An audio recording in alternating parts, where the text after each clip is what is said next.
शर्म आनी चाहिए। तारीख उठाओ, कौन है औरंगजेब आलमगीर? यही औरंगजेब आलमगीर है। बनारस की सरजमीन पर एक को कोतवाल मुकर्रर किया जिसका नाम हामिद अली था। अल्लाह अकबर, यही औरंगजेब आलमगीर की हुकूमत है। जब कोतवाल नवाब हामिद अली जब टहलने के लिए निकला, एक पंडित की बेटी शकुंतला नाम की दरिया में नहाने के लिए गई। जब वो पलट करके वापस आ रही थी, नवाब हामिद अली की निगाह पड़ी। उसके हुस्न को देख करके इसके कदम बहक गए। इसने अपने चपरासियों को हुक्म दिया था, जाओ पता करो ये किसकी बेटी है, किसकी बेटी है, कहाँ की रहने वाली है। इसके खादिमों ने तलाश किया, इसके सिपाहियों ने शाम तक ढूंढा। शाम को आकर के कहा, बादशाह आसान हो गया है काम। का क्या हुआ कि लड़की का पता चल गया है। का कौन है लड़की? का एक पंडित लाला राम की बेटी है, उसका नाम शकुंतला है। कहाँ की रहने वाली है? का फला चौक में घर है, उसके दरवाजे की पहचान ये है। इस हामिद अली ने क्या कहा था जानते हो? इसने कहा, जाओ उससे जाके कह देना अपनी बेटी का डोला या तो मेरे दरवाजे तक पहुंचा दिया जाए, वरना अगर ताखीर की तो बच्चे बच्चे का सर कलम कर दिया जाएगा। अल्लाह अकबर, मैं पूछना चाहता हूँ, ये हमारे इख्तिदार की बात है। जब एक मुसलमान की निगाह पकड़ी है पंडित की बेटी पर, उसने कहा कि मैं पंडित की बेटी को अपने घर की मलका बनाना चाहता हूँ। उस पंडित को बुलाया गया, पंडित चहमता हुआ आया। आने के बाद बेटी ने पूछा, क्या हुआ बाबा? क्या हुआ बाबा? तो पंडित ने आकर के बताया, बेटी बात ये है, मुसलमानों का जो हाकिम है कोतवाल की निगाह तुझ पे पड़ गई है, वो तुझसे निकाह करना चाहता है। बच्ची ने इतना सुना, होशियार थी बच्ची, उसने कहा बाबा, कहा क्या? कि जाओ घबराने की जरूरत नहीं है, कोतवाल से कह दो इकलौती बेटी है, ऐसे नहीं भेजूंगा, दुल्हन बना के भेजूंगा। हमें वक्त दिया जाए, कम से कम 8 दिन का वक्त तो दो, ताकि हम अपनी बेटी की रुखसती की तैयारी मुकम्मल करें। जब इतनी बात सुनी ना, बाप को हैरत हुई, बेटी 8 दिन के बाद क्या होगा? कहा बाबा आपको कुछ नहीं करना है, बादशाह से 8 दिन का टाइम लेके आ जाइए। जब कोतवाल के पास आया है, पंडित कहने लगा, महाराज बेटी आपके दरवाजे पे भेज दी जाएगी, लेकिन 8 दिन का टाइम दिया जाए। अल्लाह अकबर, टाइम दे दिया उसने, बड़ा खुश था, हुस्न की मलका है, 8 दिन के बाद मेरे बिस्तर की सीनत बनेगी। लेकिन जानते हो, पलट के पंडित घर आया, उसने कहा बेटी बता तो सही, वक्त तो मैं लेके आ गया हूँ, अब 8 दिन बाद क्या किया जाएगा?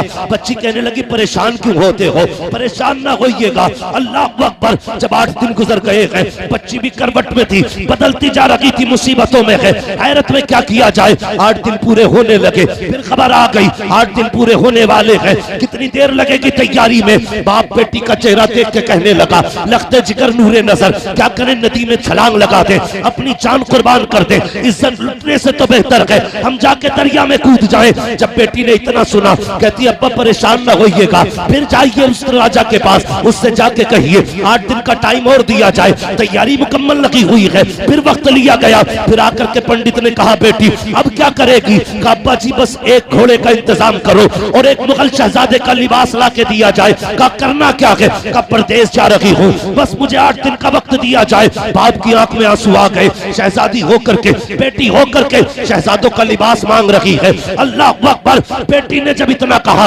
बाप ने घोड़ा दिया, लिबास दिया, बेटी घर से निकली है। सफर तय करते करते जानते हो कहां पहुंची? जुमे के दिन औरंगजेब आलमगीर जामा मस्जिद में दिल्ली की नमाज पढ़ने आया करते थे और पैरियों पर जरूरतमंद लोग खड़े होते थे, अपनी अपनी हाजत औरंगजेब को सुनाया करते थे। किसे कट्टर कहते हो तुम? ये वो है जिसने तुम्हारी आबरू की हिफाजत की है, जिसने तुम्हारी इज्जतें बचाई है। जबान संभाल के बोला करो, खुदा की कसम ये हमारा दौर था, इक़्तिदार में होते हुए हमने न घर टूटने दिया है, न इज्जतें लूटने दी है। आज तुम हो, न घर सलामत है, न इज्जतें सलामत है, लेकिन याद रखना, न हम आज तुम्हारे मोहताज हैं, न कल तुम्हारे मोहताज थे। सुबह क़यामत तक हम मुस्तफा के मोहताज रहेंगे। कान खोल के सुनना, जब इस बेटी ने इतना कहा और चली है दिल्ली के लिए, 3 दिन का सफर करने के बाद 3 दिन का सफर करने के बाद बच्ची दिल्ली पहुंची है।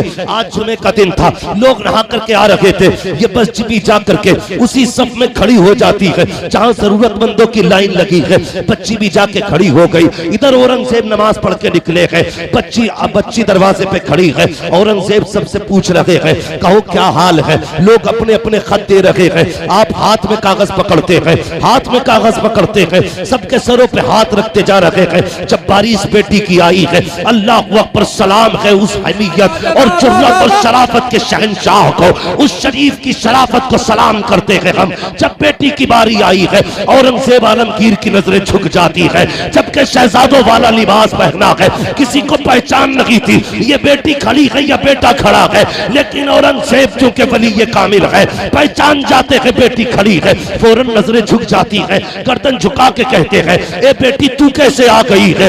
इतना सुनना था, फिर तो बेटी बेकाबू हो जाती है, इसलिए कि किसी ने बेटी कह के पुकार दिया था। कहा बेटी तू कैसे आई है? कहा एक तमन्ना है। कहा नहीं बेटी, यहाँ तमन्ना नहीं सुनी जाएगी, बेटियां रागों में खड़ी नहीं होती है, बेटियां तो दरबारों में रहा करती है। कहा बेटी दरबार में मुलाकात होगी। औरंगजेब आलमगीर दरबार में आए हैं, बच्ची को पेश किया गया है, वक्त के शहंशाह की नजरें झुकी है, बच्ची आके खड़ी हो जाती है। बेटी बता तो सही। बच्ची ने कहा बाबा सुनिए महाराज, मैं एक पंडित की बेटी हूँ, मेरे बाप का नाम लाला राम है, मेरा नाम शकुंतला है। कहा फिर कहाँ की रहने वाली है? कहा बाबा बनारस की रहने वाली हो। कहा किस लिए आई हो, परेशान क्यों हो? अल्लाह अकबर, बच्ची की आंख में आंसू आए। कहा आपने जिसको उस इलाके का हाकिम मुकर्रर किया है वो मेरी इज्जत का लुटेरा बन गया है, वो कहता है या तो इस तारीख में बारात लेके आना वरना सर कलम कर दिए जाएंगे। औरंगजेब आलमगीर ने इतना सुना,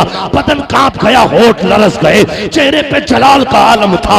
अल्लाह अकबर, बैठ जाते हैं, कहते बेटी फिर क्या है? कहा बाबा दरबार में आई हूँ, कुछ मदद की जाए। औरंगजेब आलमगीर के जुमले थे। कहा जाओ बेटी वापस चली जाओ, जैसा मेरा हाकिम कहता है वैसा ही करना।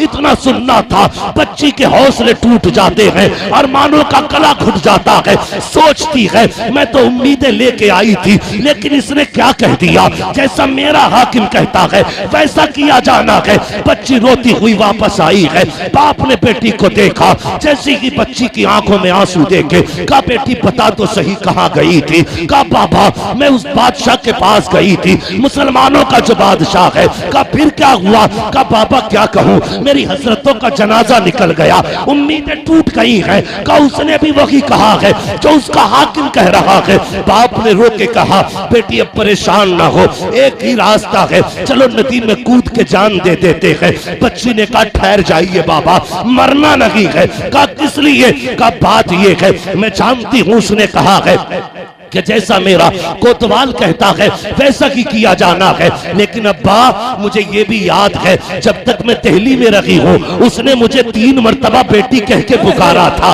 और जो किसी को मुसलमान बेटी कह देता है फिर उसकी इज्जत पे आंच नहीं आने देता है। अब्बा मुझे यकीन है वो जरूर आएगा, जैसा उसने कहा है मैं वैसा करूंगी। अल्लाह अकबर, तारीख आ जाती है। बाप ने बेटी को दुल्हन बनाया, बात चल रही थी, ए बेटी किसे बैठाना है पालकी में? कहा नहीं नहीं मैं ही बैठूंगी, मेरी जगह कोई और नहीं बैठेगा, इसलिए कि औरंगजेब ने कहा है। अल्लाह अकबर, बच्ची दुल्हन बन के बैठी है। गौर से सुनना प्यारे, बच्ची दुल्हन बन करके जब बैठी है पालकी के अंदर, उसके बाद क्या था, पालकी चलते हुए बादशाह के दरबार में आई है। बादशाह उस वक्त का कोतवाल के दरबार में आई और बार बार वो उछल रहा था, मस्तियों में झूम रहा था।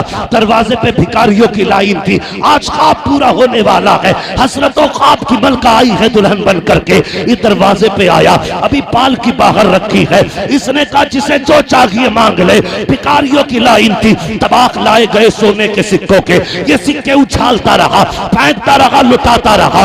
उसी भीड़ में एक फकीर आया, उसने आके हाथ फैलाया, इसने कहा दिखता नहीं है, इतने सिक्के पड़े हैं, लोग उठा नहीं पा रहे हैं, लेकिन तू हाथ में मांग रहा है। आने वाले ने कहा मैं अलग तरह का फकीर हूँ, मैं फेंका हुआ नहीं उठाया करता, मुझे देना है तो हाथ में दे। जैसे इतना कहा है, कोतवाल ने तबाक पे हाथ डाला, मुट्ठी भरी सिक्कों की, और उस फकीर ने हाथ पे रखी। जैसी हाथ पे रखी है, आने वाले ने हाथ पकड़ा।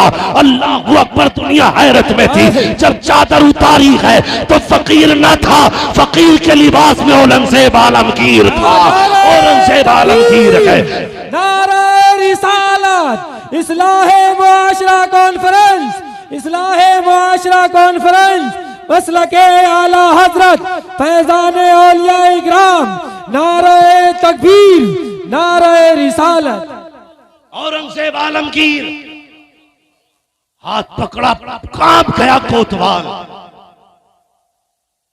आपने फरमाया मेरे दौरे खिलाफ हुकूमत में तेरी इतनी जुर्रत, तुझे नहीं पता मेरे नबी ने कहा है बेटी बेटी होती है चाहे काफिर की बेटी हो चाहे मुसलमान की। सुभान अल्लाह, सुभान अल्लाह। जलाल आया, फरमाया ठहर जाओ, बेटी की पालकी इसके घर पहुंचाई जाए। लोग बिखरने लगे। औरंगजेब आलमगीर फरमाया दो मस्त हाथी बुलाए जाए, दोनों में पैर बांधे, अलग अलग अलग अलग सिमतों में दौड़ाया गया। कोतवाल को चौराहे पे इसलिए चीर दिया गया क्योंकि उसने गैर मुस्लिम की बेटी की इज्जत पे नजर डाली। सुभान अल्लाह। ये है हमारी तारीख। उसने एक गैर मुस्लिम बेटी की इज्जत पे निगाह डाली, औरंगजेब ने चीर दिया था। मगर रुक के कहता हूं, अगर गैर की बेटी की इज्जत पे नजर पड़े हम चीर देते हैं, अगर हमारी बेटियों की इज्जत पे आ जाए तो चुप नहीं बैठेंगे, हम भी तुम्हें जमीन से लेकर आसमान तक चीर। तारीख है हमारी। जब चीरा बीच में उठे, पंडित के घर गए, उसी पंडित के घर, और जाके कहने लगे बेटी पानी चाहती। तो बच्ची ने ना पहले से ना उसे पता था ये शहंशाह आएगा, उसने थोड़ी जमीन ऊंची करके ना लेस पोत के साफ रखी थी कि शहंशाह आएगा तो नमाज भी पढ़ेगा। गैर मुस्लिम बेटी ने, औरंगजेब आलमगीर आए, आपने फरमाया बेटी नमाज पढ़नी है। बेटी तवज्जो है आप लोगों की, थके तो नहीं अभी आप लोग, अल्लाह आपको सलामत रखे। पहले नमाज पढ़ी 2 रकात शुक्राने की, उसके बाद कहने लगे बेटी प्यास लगी है, जिस दिन से तू मेरे पास से आई है ना मैंने एक घूंट पानी का नहीं पिया। अल्लाहु अकबर, सुभान अल्लाह, सुभान। मैंने कसम खाई थी उस वक्त तक पानी नहीं पीऊंगा जब तक इस बेटी के साथ इंसाफ नहीं करूंगा। 8 दिन बाद एक घूंट पानी का पिया औरंगजेब आलमगीर। ये है औरंगजेब आलमगीर, ये है हमारी तारीख। खुदा के वास्ते अपने आप को समझो, आप अपने आप को पहचानो। आज तो हम एक दूसरे का गला काटने में लगे, कोई किसी को हजम करने तैयार नहीं। हम लोग कितने उल्टा सोचते हैं। जिसकी बेटी को अपने घर में लेके आते हैं ना, पहले हम उसे समझते हैं अपोजिट पार्टी। इसे लूट लो, 5 लाख देने पड़ेंगे, 6 लाख देने पड़ेंगे, तब तेरी बेटी लेके जाएंगे। 10 लाख दे तो बता। फिर कहते जब से बहू आई है रोटी नहीं दी, हरामखोर तुझे रोटी भी चाहिए। उसे याद नहीं है कि मेरे बाप के घर से उस वक्त तक मुझे उठा के नहीं लाया था जब तक मेरे बाप ने इसको 10 लाख इसके खाते में डाल नहीं दिए थे। जानती है वो, ये इतना बड़ा कुत्ता है, इसने निकाह वाले दिन भी मेरे बाप की इज्जत से खिलवाड़ किया था। रोटी देगी वो, शुक्र मना तुझे जहर नहीं दिया। हाँ, गलत नहीं कह रहा हूं हजरत, शुक्र मना जहर नहीं दिया, वरना जब चाहती दे देती पता नहीं चलता। क्योंकि तूने इसके बाप के गले पे पैर रख के तूने 7 साल की कमाई निकलवाई है, जिंदगी भर की पूंजी लूट लाया तू। कह रहे आप बउआ को थोड़ा समझा लिया, अदब नहीं कर रही, बेगैरत तेरा अदब। शुक्र मना तुझे जूतों से नहीं मारा। अगर तू बेटी समझ के लाता ना तो ये तुझे बाप समझ के रोटियां दिया। हाँ, ये कड़वी सच्चाई है। बाप समझ के लाते, बेटी समझ के लाते तो ये बाप समझ के रोटियां देते। ये बात बेटियों के दिल पे लिखी रहती है। जब बारात से मंडे वाले दिन फोन आता ना, जी लिस्ट भेजो क्या क्या आ गया, बेटी को पता नहीं होता है। बेटी को पता आज के फोन का मतलब क्या है। 8 दिन पहले कहते जी मोटरसाइकिल दिलवा दियो, जो चाहो 8 दिन पहले फोन करता ना, लल्ला कह रहा बुलेट चाहिए। क्यों? इसलिए ना कि 8 दिन पहले इसे देनी है, फंसा के लूटते हैं हम। हाँ, एक गरीब जिसके काट कट गए हो, बारात में 8 दिन रह गए हो, और अगर तुम कहो हम बारात नहीं लाएंगे, वरना ऐसा करो तो मरता क्या ना करता। उसके सामने फिर दो रास्ते हैं, या तो फांसी लगा ले या फिर जायदाद में आग लगा के तुझे बुलेट दे। यह है फसाना। 8 दिन पहले कहा जाता है कि भाई शादी में 8 दिन रह गए, लल्ला कह रहा भाई जो है ना सिलेंडर से काम नहीं चलेगा, बुलेट ही चाहिए। बाप फिर बेटी के आगे बैठता है और रोता है, कहता बेटी मुश्किल आ गई है। अब्बा कौन सी बात? का ससुराल वालों ने फोन किया तेरी, उन्होंने कहा बुलेट दो तो बताओ। बच्ची जानते हो क्या कहती है? कुछ नहीं कहती, बस इतना कहती है अब्बा एक काम कर, थोड़ी सी जहर की पुड़िया ला दे, मैं मर जाती हूँ, तेरी भी इज्जत रह जाएगी और बस मेरा भी झगड़ा खत्म हो जाएगा। इस तरह से बेटियां तुम्हारे दरवाजे तक आती हैं। कई बापों ने ना, जब बेटे वालों ने कहा जी 8 दिन रह गए बारात के, ला तो रहे हो, ये बताओ लिस्ट में क्या क्या है? कहा जी 500 लीटर का फ्रिज है, नहीं हमें 600 लीटर का चाहिए। वॉशिंग मशीन हमें 8 किलो वाली चाहिए। जब ये डिमांडें बढ़ी है ना, तो कई बापों ने फांसी लगाई है, कई बेटियां जहर खा के मर गई हैं। आज हम कहते हैं ना हम बड़े सुख में हैं, तो फिर इतने दुख उठा के बेटी ससुराल आई है, क्या नहीं करता बाप। वहां मेरा साहब गलत नहीं कह रहा हूं, अक्सर लोगों की हम पे ये सर पे उतरी हुई बातें हैं, अक्सर लोगों के साथ बीता हुआ ये। 3 दिन पहले पूछता अच्छा खाना तो बता दो, कुछ नहीं चाहिए बस इज्जत रह जाए। बारात को खाना अच्छा दे दियो, तेरे बाप की बारात है, इसके गल्ले पे तेरे बाप ने कमा के नाच डाला है इसके घर में। बोटी इतनी बड़ी हो, रोटी इतनी बड़ी हो, हाँ ऐसा ऐसा चाहिए, वैसा वैसा चाहिए। पूछना इस्लाम में बारात का तसव्वुर ही नहीं है। अगर कोई इज्जत के लिए बुला रहा है ना, तो 800 भर के मत जाओ, 600 मत जाओ, चंद लोग चले जाओ। खाने की शर्त ना लगा, वो खिला दे तब भी सुभान अल्लाह, ना खिलाए तब भी सुभान अल्लाह। ये सोच पैदा होगी हमने? नहीं, हो ही नहीं सकती। बदलो अपने तरीके। बेटी के बाप पे छोड़ दो, जो चाहो खिला दो। इसकी वजह से हमारी कौम डूब रही है, बर्बाद हो रही है इसकी वजह से।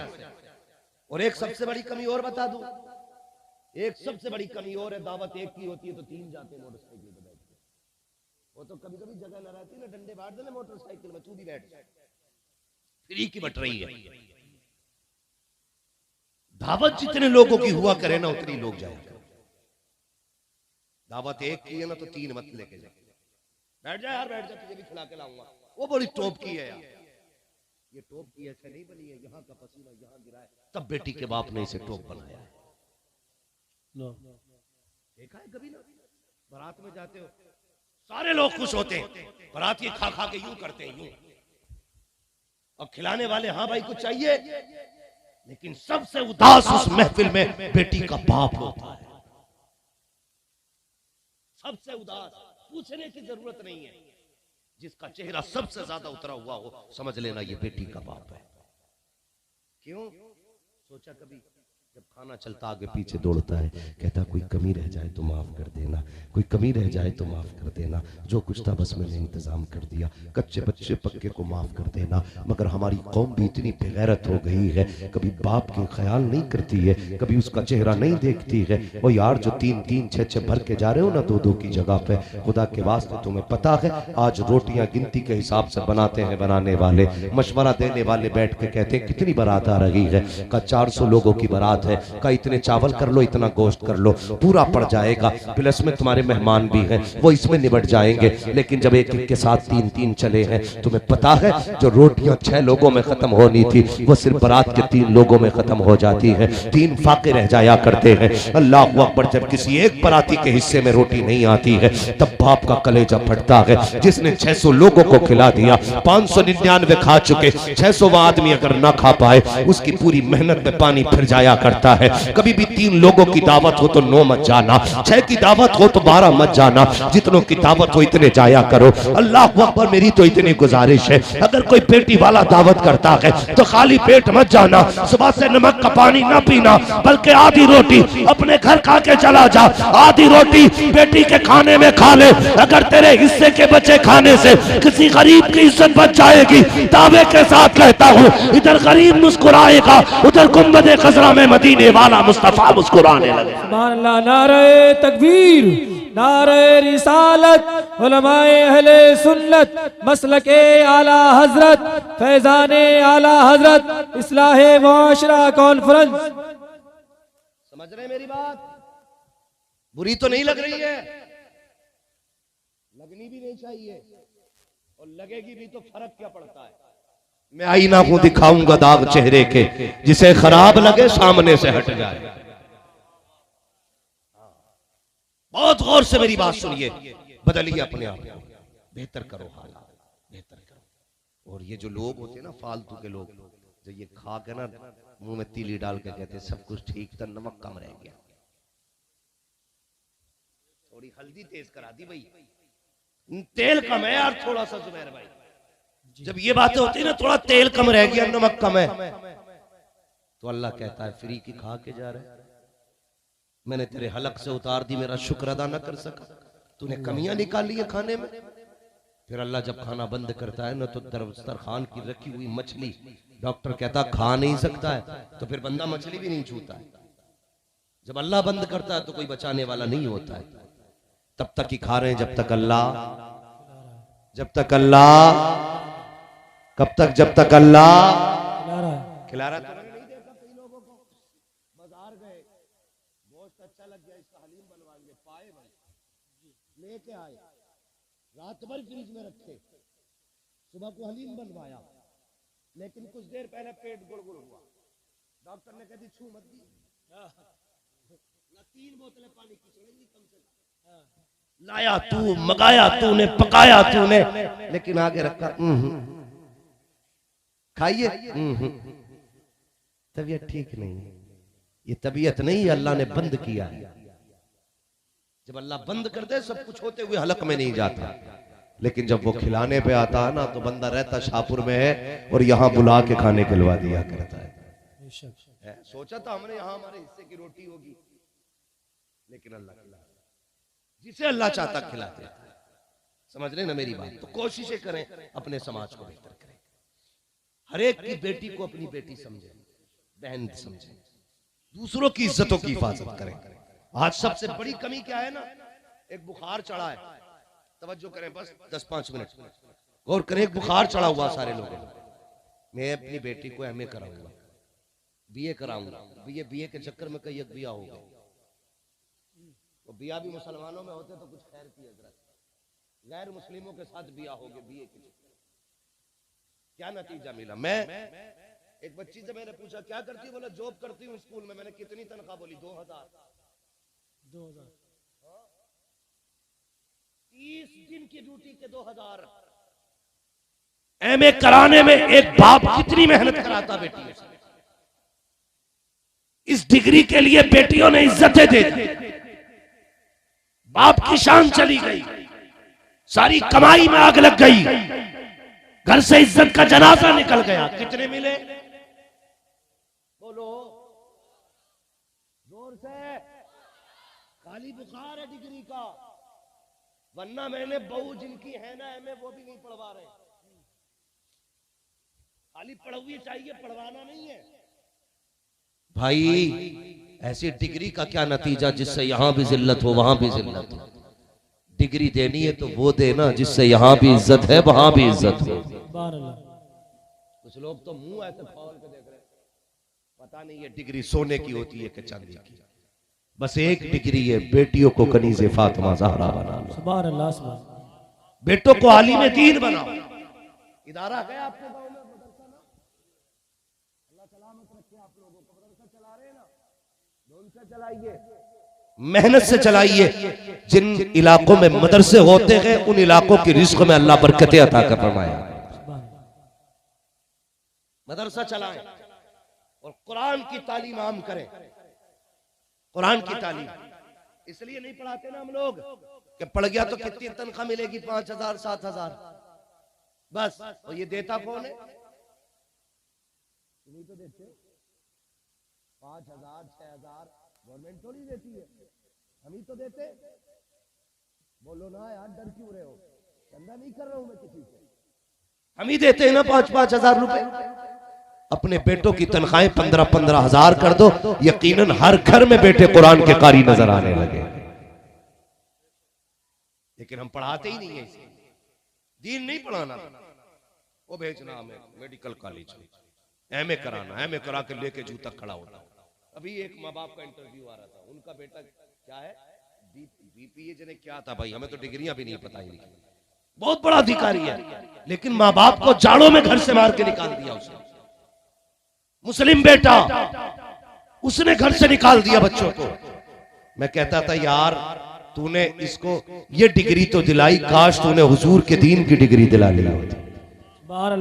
गरीब भी होता ना, आधे कंबल में बच्चों को सुलाता, आधे में माँ बाप को सुलाता, लेकिन माँ बाप को छत से बाहर ना निकालता। फिर कहते जूता मार रहे अल्लाह, तावीज दे दो। अच्छा, हमारे तावीज में इतनी बरकत? खुद बताओ यार, अगर हमारे दम में इतनी बरकत होती तो सब अपने को फूक देते हम। ये जो तावीज का चक्कर में भागे भागे फिर रहे हो ना, एक तावीज दे दो लल्ला माँ बाप के थाबे हो जाए, तो सबसे बड़े तावीज तो हमारे गलों में लटके होते हैं ना, क्योंकि हमारे अब्बा भी आलिम है। इन्होंने ये तावीज नहीं पहनाया, हमारे माँ बाप ने हमें हुजूर की तालीम और इल्म वाला तावीज पहनाया। ये तावीज पहनाओ बच्चों को, जब तुम्हारे बच्चे कुरान के कारी बन के निकलेंगे, कसम से जियोगे भी इज्जत से, मरोगे भी इज्जत से, जियोगे भी शान से, मरोगे भी शान से। मैंने देखा है एमबीबीएस का बाप है, एड़ियां रगड़ के मर रहा है, एमपीए का बाप है, एड़ियां रगड़ के मर रहा है। बड़े बड़े डॉक्टरों को हमने देखा है बाप के जनाजे के पास हाथ बांधे खड़े रहते हैं, सारी सुइयां फेल है, सारी ट्रिप फेल है, सारी दवाइयां फेल है, लेकिन रूह आसानी से नहीं निकल रही है। और यार सुनो तो सही, जब रूह पैर से निकलना शुरू होती है, बंदा अगर गलत है तो कभी तलवों में रोकी जाती है रूह, तड़पाया जाता है, फिर घुटनों में रोक के तड़पाया जाता है, फिर कमर में रूह को रोक दिया जाता है, फिर सीने में रूह को रोका जाता है, फिर गले में रूह को रोका जाता है। जब रूहें अटकती है तो इंजेक्शन से नहीं निकला करती, खुदा की कसम उस वक्त जरूरत होती है कोई आए यासीन पढ़ के सुना दे, कोई आए रहमान पढ़ के सुना दे, कोई आए सूरह फातिहा पढ़ के सुना दे, कोई आए कुरान पढ़ के सुना दे। और जब बेटे कारी होते हैं तो फिर रूहें अटका नहीं करती है, इधर कुरान पढ़ा जाता है, उधर बाप सीधा जन्नत की राहों पर मुसाफिर हो। सुभान अल्लाह, सुभान अल्लाह। इसलिए जरूरत है अपने बेटों को आलिम बनाएंगे इंशाअल्लाह। हमारी कौम पे ना जितनी इस रोड पे है, जिनकी जमीनें रोड पे आ गई है, उनके तो कंधों में मुंह है। हाँ, पिछले दिन भूल गए, तो जब से कंधों में मौत आया, हट बे मौलवी बनाऊंगा, मेरा लल्ला एमबीबीएस बने। कहीं भी भेजो, डॉक्टर इंजीनियर बाद में बनाओ, हुजूर के दीन का कारी पहले बनाओ, कुरान का कारी पहले बनाओ। वरना मैंने डेंटल मेंटल देखे बहुत सारे। हाँ, जब से एमबीबीएस हुआ ना, कह रहा भाई मैं तो नहीं पढ़ता झगड़ों में मसलक के, मैं बस तो मानता हूँ, सारी कलमा पढ़ने वाले जल लगे, ये लाया निकाल के ले और बना। अगर हवा लगा ली ना मदरसे की हवा, पढ़ाने की बात नहीं कर रहा हूं, 2-3 महीने तेरा बच्चा खाली घूम गया मदरसे में, तो ये हुजूर के घर की बरकत है। सिर्फ डेंटल नहीं, सऊदिया में भी चला जाएगा, ईमान बचा के लेके जाएगा, ईमान बचा के लेके आएगा। सुभान अल्लाह, सुभान अल्लाह। बरकतें होती है मदरसों, लेकिन बड़े चला। बताऊं कैसे? हम ना बेटों को पढ़ाते हैं, बेटियों को नहीं पढ़ाते। बेटों क्यों पढ़ाते पता? लल्ला बुढ़ापे की सहारा लाठी है, लल्ला सहारा बुढ़ापे का काम देगा। अब्बा 12,000 फीस भरी जानी है इस महीने की, ले लल्ला ठीक है, पढ़ भी रहा ना, दे दिए 12,000। बेटी कहती है अब्बा किताब आनी है 300 रुपए की, क्या करोगी बेटी इतनी महंगी किताब लेके? बेटों को हम पढ़ाने में पैसा लगाते हैं, बेटियों को नहीं। और सिर्फ ये सोच के ना कि बेटे तो हमारे बुढ़ापे का सहारा है, बेटियां पराया धन है, इन पे मेहनत करके फायदा क्या। ये सोच है हमारी घटिया निहायत गिरी हुई सोच। याद रखिए, बेटे अगर बुढ़ापे का सहारा होते हैं ना तो बेटियां आखिरत का सहारा होती हैं। सच्ची बात बताओ, सिर्फ ये हमारी बेटियों को घर में अरे पराये घर जाएगी तुझे पराये घर जाना, अभी पैदा हो के होश नहीं संभाला, पहले एहसास कराया जाता तुझे पराये घर जाना है। वो अपनों के बीच में अजनबी रहती है, शादी होके पराये घर गई तो वो कहते हैं अच्छा पराये घर से आई। खुद बताओ इसका अपना घर कौन सा है। जिस घर में पैदा हुई वो कहते रहे तुझे पराया घर जाना, जिस घर में इसे जाके मरना वो कहती तू पराये घर से आई। इसका अपना घर कौन सा, कोई बताएगा? आज के हम लोग नहीं बता सकते। मेरे हुजूर ने फरमाया इसके दोनों ही घर हैं। मर्द का एक घर होता, औरत के दो घर हैं। जिस घर में पैदा होती है उस घर में भी हक दिया है इस्लाम ने, जहां जाके मरा करती है उस घर में भी इस्लाम ने। लेकिन हम दोनों के हक खा गए, जहां पैदा हुई वहां का भी हक खा गए, जहां जाके ये मरेगी हम वहां का भी हक खा गए। और फिर हाजी बना बैठा, 3 हज कर लिए मैंने, 7 उम्रें करे कर ले, कितने उम्रें करेगा? बेटियों को पढ़ाया नहीं, वो तो पराये घर की थी चली गई। हया आनी चाहिए, बेटियां पराया धन होती हैं, ये सोच के तुमने बेटियों को नहीं पढ़ाया। कसम खुदा की याद रखो, अगर बेटियां पराई होती ना तो हुजूर कभी अपनी बेटियों को सीने से ना लगाते। अगर बेटियां पराई होती तो नबी बेटी को सीने से लगा के ये नहीं कहते मेरी बेटी मेरे जिगर का टुकड़ा है। हुजूर भी धक्का दे के कह देते फातिमा पराया धन है, उम्मे कुलसुम पराया धन है, ज़ैनब पराया धन है, रुकैया पराया धन है। लेकिन नहीं, नबी ने 4 बेटियों को सीने से लगा के कहा लोगों बेटियां पराया धन नहीं होती, बेटियां इस घर में होती है तो इस बाप का धन होती है, उस घर में चली जाए तो उस बाप का धन हो। सुभान अल्लाह, सुभान अल्लाह। शर्म आनी चाहिए, बेटियों को भी पढ़ाओ। अक्सर यही वजह है, वरना अगर ये ना पढ़ी ना तो फतवे बहुत अजीब दे में। इनके फतवे सुने, इनके फतवे बड़े अजीब रहते हैं। अगर ये ना पढ़े तो कहती हाल अल्ली जिसमें मैयत हो जाए उसमें 3 दिन तक जो है ना गुबरी ना फेरते। इतने बड़े बड़े फतवे लगेंगे। हाँ, जिस घर में बच्चे की पैदाइश हो जाए कहती वो घर 40 दिन पाक नहीं होता। और झेलो इन्हें, इससे बेहतर है पढ़ा लो। जब ये पढ़ेंगी तुम्हारे घर में बेटी बन के रहेंगी तब भी खुदा की रहमतें बरसेंगी, तुम्हारे घर में बहू बन के आएंगी तब भी खुदा की रहमतें साथ लेकर के आएंगी। पढ़ाओगे बेटियों को। आज तक यही सुना है जिसने 3 बेटियों को पाल पोस के जन्नत में भेज दिया, सॉरी ससुराल में भेज दिया, अल्लाह उसे जन्नती बना दिया। सुना है कि नहीं? साथ में ये भी है अगर भाई 3 बहनों को इज्जत से रुखसत कर दे अल्लाह उस भाई को जन्नती बना देता है। सुभान अल्लाह। भाइयों के लिए भी बशारत, अगर आप भाई होने की जिम्मेदारी निभा रहे हैं ना तो फिर बेटियों को तालीम देंगे, पढ़ाएंगे बेटियों को इंशाअल्लाह, बहनों को पढ़ाएंगे। बिल्कुल बोलने ही तैयार नहीं हो, क्या मसला है भाई? क्या हम ही ना पढ़े तो उन्हें क्या पढ़ाएंगे? नहीं, पढ़िए बच्चों, पढ़ो, आगे बढ़ो। लेकिन आपसे गुजारिश है इल्म दीन बच्चों को जरूर सिखाएं, वरना लोग कहते हैं भाई बड़ी जायदाद छोड़ के गया उसकी तो बच्चों की बल्ले बल्ले हो गई।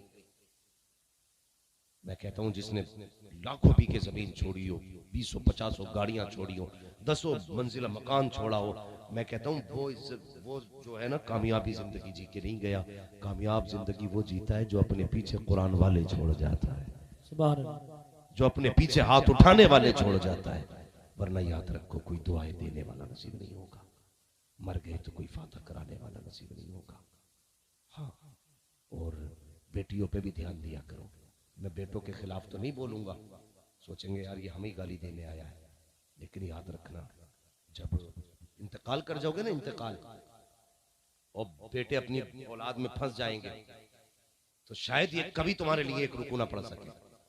अगर पढ़ेंगे तो शायद तुम्हारी याद ना आए, लेकिन बेटियां जब जब कुरान खोल के बैठेंगी, हाथ उठेंगे ना, कोई याद आए ना आए इन्हें बाप का जनाजा जरूर याद आता है, बाप की मैयत जरूर याद आती है।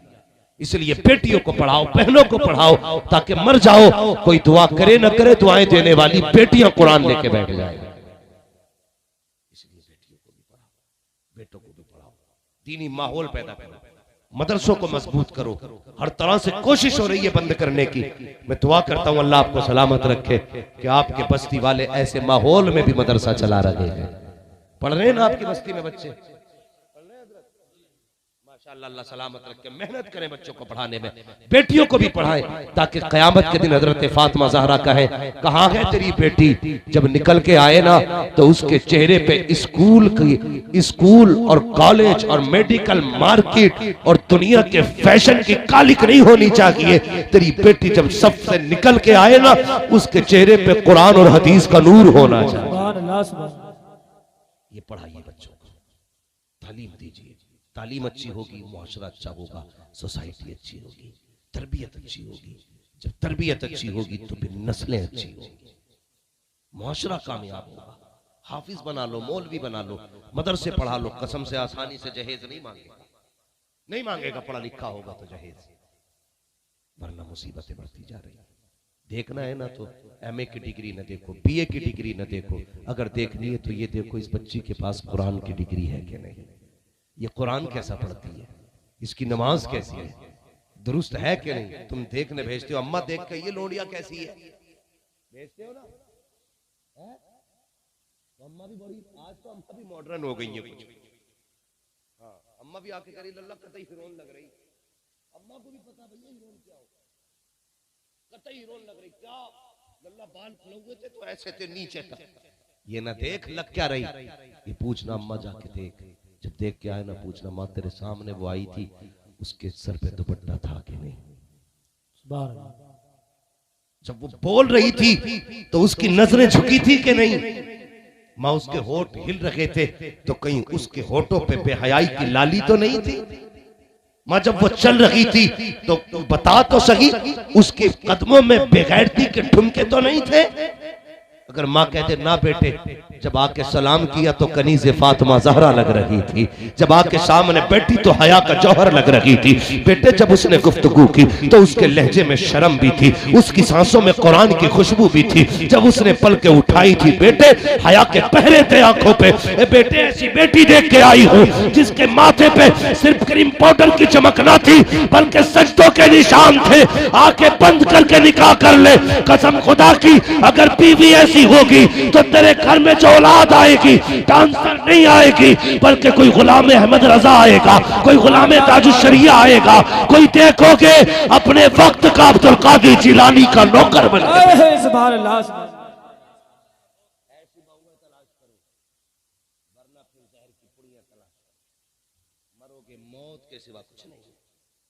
कई लोग, एक आज ही रो रहा था बैठा हुआ, कल सुबह कह रहा था मौलाना हम क्या जहर खा लें। मैंने क्या मुसीबत आ गई भैया, रोटी की कमी है क्या, सब्जी अल्लाह ने, पैसे अल्लाह ने वो भी दिया, जमीन वो भी दिया। मैंने कहा मर क्यों रहा। कह रहा जब से बहू आई है ना बस चैन से सो नहीं पा रहे। देख के कौन आया था कि देख के तो हम ही आए थे। क्या देखा कि यारों मत्थे पे थोड़ी लिख लिया था। तो मैंने कहा तुझे ना पता था मत्थे की तो मौलवी से पूछ लेता। मौलवी वो होते हैं जो मत्थे की नहीं दिल की बता देते। हम पलटते नहीं बेजान किताबों के वरक, हम वो पढ़ते हैं जो चेहरों पे लिखा होता। मौलवी से मशवरा कर ले, वो बता देता घर में कैसी बहू होनी चाहिए, बहू ऐसी होनी चाहिए। अल्लाह अकबर। बुजुर्ग गुजरे बहुत बड़े, मस्जिद में जाके बैठे, एक नौजवान को देखा 5 वक्त की नमाज पढ़ने आता, तहज्जुद भी पढ़ता, चाश्त भी पढ़ता, इशराक भी पढ़ता।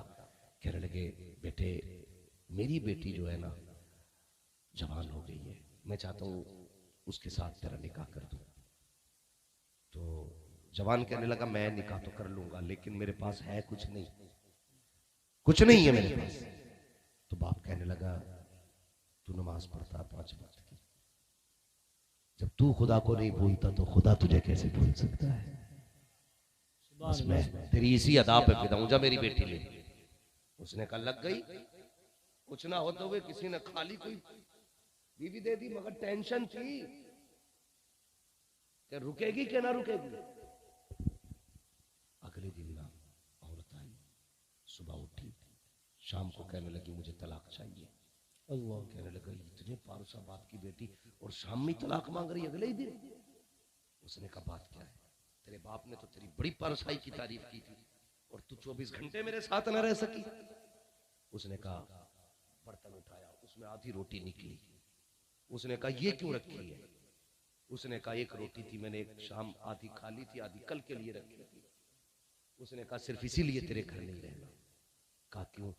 कि तुझे अपने रब पे इतना भी भरोसा नहीं कि जो तुझे इस वक्त खिला सकता है वो सुबह को भी नहीं खिलाए। सुभान अल्लाह। कहा तूने आधी रोटी अगले वक्त के लिए रख दी। कहती मैं तेरे घर में नहीं रह सकती, मैं उसके घर में रखूंगी जो सिर्फ खुदा के सहारे रहा कर। बाप तक बात पहुंची, इसने कहा बेटी मान जा, आइंदा ये खता नहीं होगी। फिर खुदा ने उनकी नस्लों में वली पैदा किए, सुभान अल्लाह, सुभान अल्लाह। कुतुब पैदा किए उनकी नस्लों में। तो जरूरी है तवक्कुल अल्लाह हो, तवक्कुल अल्लाह हो। नौजवानों दो चीजों से बचना, सिर्फ दो चीजों से, हराम की रोजी से बचना। नंबर एक, फाके मर जाना, हराम का लुकमा हलक से नहीं उतारना, नहीं उतारना हराम का लुकमा कभी नहीं। जब भी खानी है हलाल की खानी है। जब भी हाथ उठाया करो अल्लाह से कहा करो अल्लाह हराम न देना, जब भी देना हलाल देना, हुजूर का सदका अता करना। और जिसे भी अल्लाह हुजूर का सदका देता वो हराम नहीं होता, सारा ही हलाल होता है। हाँ, हुजूर का सदका मांगना अल्लाह से, मांगेंगे इंशाअल्लाह, इंशाअल्लाह बचेंगे हराम से इंशाअल्लाह। जवानों दूसरी बात, शराब से बचें। ये हमारी बिरादरी और हमारी कौम में ना पार्टी के नाम पे, मैरिज के नाम पे, बर्थडे के नाम पे, बारात के नाम पे, शादी के नाम पे बहुत जम के लोग शराब पी रहे हैं। कह रहा जी मैं तो बियर पी रहा हूँ, मैं तो शराब थोड़ी पी रहा हूँ, इससे तो पावर आती है। शर्म कर यार, किसी भी नाम से पियो, शराब नापाक होती है। कुत्ते का पेशाब नहीं पी सकते हो, शराब पी रहे हो। कम से कम पेशाब उसका नापाक होता है, मगर शराब तो उससे भी ज्यादा बुरी चीज है। बचो, कभी शराब को हाथ न लगाना। बेहतर जवानी करो, अपनी जिंदगी की हिफाजत करो, इल्म दीन सीखो, बेटियों बहनों को भी दीन सिखाओ, ताकि बेटी तुम्हारी हो, मर के जनाजा निकले, लोग कहें प्रधान की बेटी, जमींदार की बेटी, फरिश्ते कहें चुप हो जाओ। तुम्हारे नजदीक जमींदार की बेटी है, हमारे नजदीक तो गुलाम अहमद मुख्तार की बेटी का जनाजा। हाँ, कनीज़े फातिमा ज़हरा बनाओ, बेटियों को बनाएंगे इंशाअल्लाह। इख्तलाफात खत्म करेंगे, ना बोल ले, मेल काटने का इरादा कल, झगड़े खत्म करोगे, मूंछों के चराग बुझाओगे, खड़ी मूंछें नीची करोगे। कहते जी मैं तो माफी मांग लेता, दरअसल मूंछ का मसला है, जब मौत आ गई ना फिर ये भी यूं हो जाती है, इसे कोई सीधा करने वाला नहीं होगा। आज झगड़े खत्म कर लो, एक दूसरे से प्यार करो, मोहब्बतें करो। इन बच्चों ने इतनी बड़ी महफिल सजाई है और आपने इतनी रात तक बैठ के सुनाना, तो इसका सिला यही देना है। इंशाअल्लाह कोशिश करेंगे, अपनी सफों में मोहब्बतें पैदा करेंगे, अपने एक दूसरे भाई को माफ करेंगे, नफरतें मिटाएंगे और ऐसा माहौल बनाएंगे अपने गाँव का, देखने वाला ये नहीं पहचान सकेगा शेख बैठा है, तुर्क बैठा है, बड़ई बैठा पठान बैठा है, सैयद बैठा अफगान बैठा है। डॉक्टर इकबाल ने कहा था यूं तो सैयद भी हो, मिर्जा भी हो, अफगान भी हो, तुम सभी कुछ हो, बताओ कि मुसलमान भी हो। सारी निशानियां मिटा करके सिर्फ एक निशानी बना के बैठेंगे, दुनिया देख के ये ना कहे ये फला बिरादरी का है, ये फला बिरादरी का है। आज के बाद ऐसे रखेंगे, जो भी देखे ये कहते ये जितने बैठे हैं मदीने वाले के गुलाम बैठे हैं। सुभान अल्लाह। बनाएंगे ऐसा माहौल इंशाअल्लाह, सारे बोलो इंशाअल्लाह। अल्लाह ताला हम सबको इन बातों पर अमल की तौफीक अता फरमाए। बस जो हुए अगलात उनको माफ फरमाए रब्बे कायनात। जिंदगी ने दिया साथ फिरों की मुलाकात, चमन रहा फूल खिलेंगे, जिंदगी रही फिर मिलेंगे। मुसाफिर हैं तुम भी, मुसाफिर हो तुम भी, किसी मोड़ पर फिर मुलाकात होगी। फकीरान आए सदा कर चले, सदा खुश रहो ये दुआ कर चले। सारे लोग कलमा शरीफ पढ़ लीजिए, ला इलाहा इल्लल्लाह मुहम्मदुर रसूलुल्लाह।